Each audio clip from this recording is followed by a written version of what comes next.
But of course these people still turned away.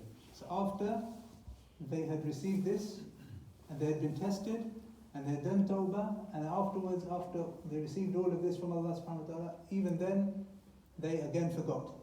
And we are people who forget. Insaan can mean, this word insaan, or nas and nas, it comes from different things. It could mean from unsiya, or ins, a person enjoys other people's company. No one likes to live in isolation. So we enjoy each other's company, and we need it to exist. That's one thing. But it can also come from nisyan, to forget. Awwalun nasi, awwalu nasin.